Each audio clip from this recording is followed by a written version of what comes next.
প্রথমে যেদিকে চোখ রাখবো, শাসক নেতা খুনে থমথমে ভাঙর। ভাঙরের চালতাবেইয়া তৃণমূলের অঞ্চল সভাপতিকে খুন। রাজ্জাক খাঁকে লক্ষ্য করে গুলি দুষ্কৃতীদের। বৃহস্পতিবার রাতে বাড়ি ফেরার পথে গুলি তৃণমূল নেতাকে। মৃত্যু নিশ্চিত করতে হাসুয়া দিয়ে কোপানোর অভিযোগ। রাতেই ঘটনাস্থলে যান সিপি মনোজ বর্মা। আইএসএফ এর দিকে অভিযোগের তীর তৃণমূলের গোষ্ঠীদ্বন্দ্বে খুন সরব বিরোধীরা। শওকত ঘনিষ্ঠ তৃণমূল নেতা খুনে আলোড়ন রাজনৈতিক মহলে।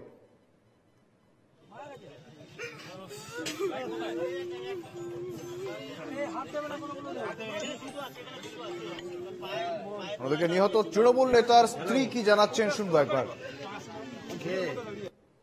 আমার স্বামীর মৃত্যু, আমার স্বামীর রক্তের বদলে আমি রক্ত চাই। আমি সিডি অফিসারের কাছে এটাই আমার আবেদন, সঠিকভাবে তদন্ত করুক এবং আমি আমার স্বামীর সঠিক হত্যাকারীকে খুঁজে বার করুক। আমার দুটো বাচ্চা ছোট, আমার সংসার চালানোর মতো কিছু নেই।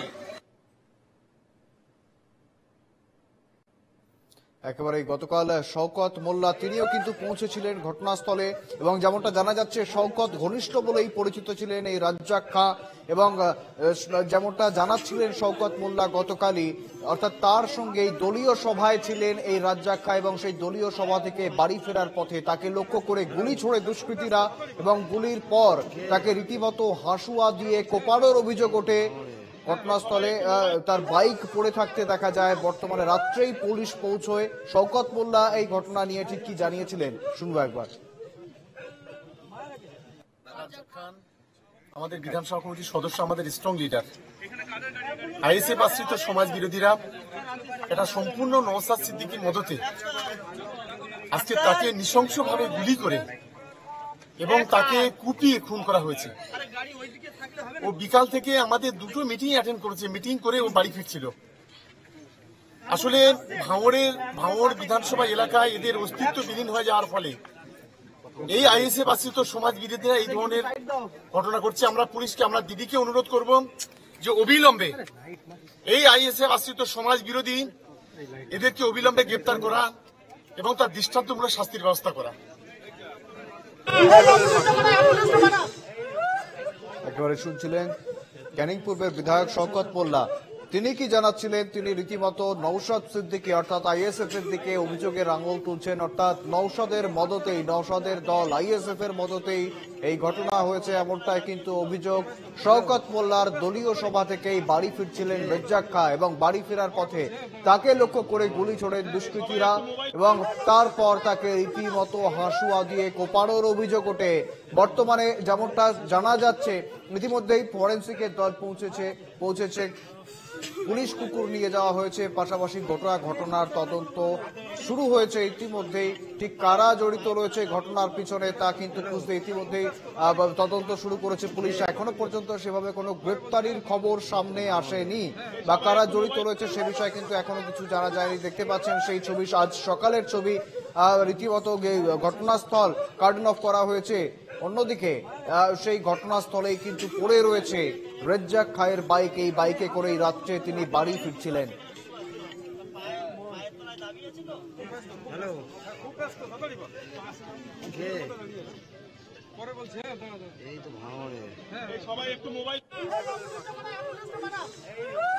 ঘটনাস্থল থেকে সরাসরি রয়েছেন সঙ্গে প্রতিনিধি আলমগীর মোল্লা। আলমগীর, একেবারে ভাঙড়ে তৃণমূল নেতা খুন, ঠিক কিভাবে হলো ঘটনা, বর্তমানে কেমন পরিস্থিতি রয়েছে আলমগীর?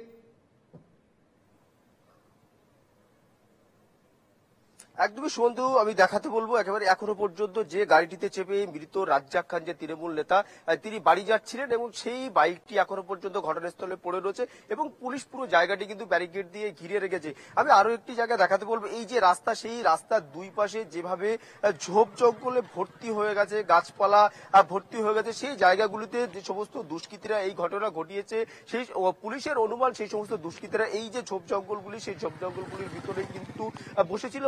এখান থেকেই কিন্তু ঘটনা ঘটাতে পারে। 2023 পঞ্চায়েত নির্বাচনের আগে থেকে কিন্তু এই যে রাজ্জাক খান সে কিন্তু আরাবুল ঘনিষ্ঠ ছিল এবং আরাবুল ইসলাম জেলবন্দি হওয়ার পর থেকে কিন্তু এই রাজ্জাক খান সে কিন্তু একেবারে শওকত মোল্লা ঘনিষ্ঠ হয়ে পড়ে। এখন 2023-এর পর থেকে কিন্তু একেবারে শওকত মোল্লার সঙ্গে একাধিক মিটিং মিছিলে দেখা গেছে কিন্তু এই রাজ্জাক খানকে এবং 2023-এর পঞ্চায়েতের তৃণমূল প্রার্থী কিন্তু এই রাজ্জাক খান এবং এই যে চালতেবাড়ি অঞ্চল সেই চালতেবাড়ি অঞ্চলের অঞ্চল সভাপতি রাজ্জাক খান। আমি দেখাতে বলবো যে জায়গাটিতে ঘটনা ঘটেছে একেবারে এই যে খালপাড়ের রাস্তা, যে মেলা মাঠে পঞ্চায়েত নির্বাচনের সময় অশান্তির ঘটনা ঘটেছিল, গাড়িতে আগুন ধরিয়ে দেওয়া হয়েছিল, ঠিক তার অদূরেই কিন্তু যে জায়গাটিতে গুলি করা হয়েছে এবং নৃশংসভাবে কোপানো হয়েছে সেই জায়গাটি একেবারে বলা যেতেই পারে ভাঙড়ে একেবারে রাজনৈতিক যে সমস্ত রাজনৈতিক হিংসা একেবারে লেগেই রয়েছে। ঘটনাস্থলে উত্তর কাশীপুর থানার পুলিশ রয়েছে, পুলিশে পিকেটিং করা হয়েছে। এখানে একজন তৃণমূল নেতৃত্ব উপস্থিত রয়েছে, আমি একটু জিজ্ঞাসা করবো কিভাবে ঘটলো ঘটনাটা। দেখুন, যে ঘটনাটা ঘটে গেছে খুব নিন্দজনক ঘটনা। আইএসএফ এর মদতে, নওশাদ সিদ্দিকীর মদতে সারা ভাঙড় জুড়ে এমন ঘটনা ঘটাবার জন্য তারা যখন তখন প্রস্তুতি আছে। কারণ দীর্ঘ 34 বছর ধরে বামফ্রন্ট সরকার থাকতে এমন ঘটনা ভাঙড়ে ঘটেনি। 2021 সালে যখন ভাঙড়ে নওশাদ সিদ্দিকী এমএলএ হয়ে এলো, আসার পরে প্রতিটা মুহূর্তে ভাঙড়ে সন্ত্রাসের বাতাবরণ তৈরি করে দিচ্ছে এই নওশাদ সিদ্দিকী। আমার ব্যক্তিগত মতামতে যেটা জানতে পারছি, নওশাদ সিদ্দিকীকে যদি অ্যারেস্ট করা হয় তো আমার মনে হয় ভাঙড়ের সন্ত্রাস বন্ধ হয়ে যাবে। আলমগীর, পাশাপাশি যেটা প্রশ্ন থাকছে অর্থাৎ যে ভাঙড়ে সাধারণ মানুষ বা তৃণমূল নেতৃত্ব বারবার জানাচ্ছে যে ভাঙড়ের সাধারণ মানুষ তাদের সঙ্গে রয়েছে এবং সেই ভাঙড়ে দাঁড়িয়েই শাসক দলের নেতা খুন এবং অভিযোগের তীর তাহলে নওশাদ সিদ্দিকী বা আইএসএফ এর দলের দিকে।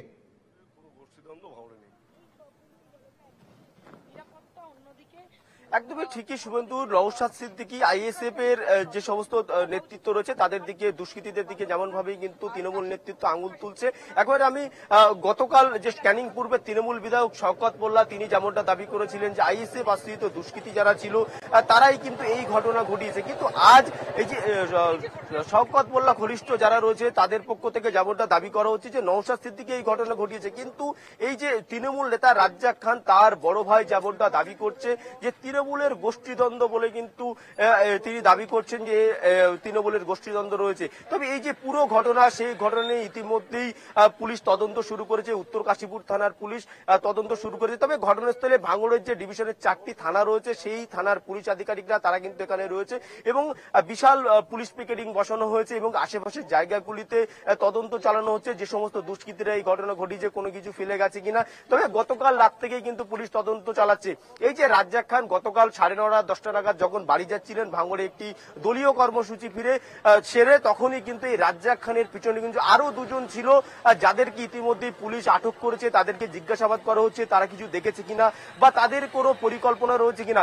অন্যদিকে এই যে রাজ্জাক খান তার স্ত্রী যেমনটা দাবি করছে যার ছোট ছোট দুটো বাচ্চা রয়েছে সেই বাচ্চাগুলিকে তারা কিভাবে মানুষ করবে এবং তাদের সংসার কিভাবে চলবে, মুখ্যমন্ত্রী এবং শওকত মোল্লার কাছে করুণ আবেদন জানিয়েছেন তারা তাদের পাশে থাকার জন্য এবং সরকারি চাকরিরও তারা আবেদন জানাচ্ছেন এই রাজ্জাক খানের স্ত্রী। তবে পুরো ঘটনা নিয়ে ইতিমধ্যেই তদন্ত শুরু করেছে উত্তর কাশীপুর থানার পুলিশ। কে বা কারা জড়িত বা ব্যক্তিগত কোনো শত্রুতা ছিল কিনা, না শুধুই কি রাজনৈতিক হিংসা, পুরো বিষয় নিয়ে কিন্তু ইতিমধ্যেই তদন্ত শুরু করেছে উত্তর কাশীপুর থানার পুলিশ। বেশ আলমগীর, তুমি সঙ্গে থাকো। যেমনটা জানাচ্ছিলেন আমাদের প্রতিনিধি, ইতিমধ্যেই কিন্তু অর্থাৎ তৃণমূলের তরফ থেকে আইএসএফ এর দিকে আঙ্গুল তোলা হচ্ছে, অন্যদিকে কিন্তু রীতিমতো বিরোধীরা যেমনটা জানাচ্ছেন অর্থাৎ এই ঘটনা তৃণমূলের গোষ্ঠী কোন্দলের ফল। আমরা কথা বলছিলাম সুজন চক্রবর্তীর সঙ্গে, তিনি ঠিক কি জানিয়েছিলেন শুনবো একবার।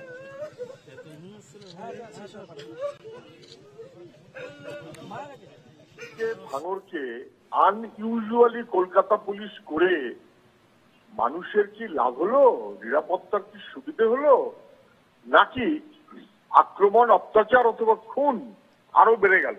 কোনটা? কলকাতা পুলিশে নিয়ে আসা হয়েছিল কি, আমি ধরে নিচ্ছি যে তৃণমূলের লোক অন্য কেউ খুন করেছে। যদি তৃণমূল নেতার কথা মানতে হয়। হুম। সেটা বাড়ছে কেন তাহলে? যদিও তো সবাই বোঝেন যে ভাঙড়ে এখন 100-তে 100 তৃণমূল, লোকাল এমএলএ কোনো ভূমিকা নেই, পাশের মহকুমার এমএলএ তিনি ভাঙড় চালাবেন, বেঙ্গল পুলিশের কোনো ভূমিকা নেই, কলকাতা পুলিশ মানে একেবারে ডাইরেক্ট পারলে প্রায় নবান্ন থেকে ভাঙড় চলবে, এবং ভাঙড়ে অন্য আর তো কারোর সুযোগ নেই। ভাঙড়ের এমএলএ ভাঙড়ে ঢুকতে অসুবিধা হবে, পুলিশ বাধা দেবে, কিন্তু পাশের এমএলএ ভাঙড়ে দাপিয়ে বেড়াবেন।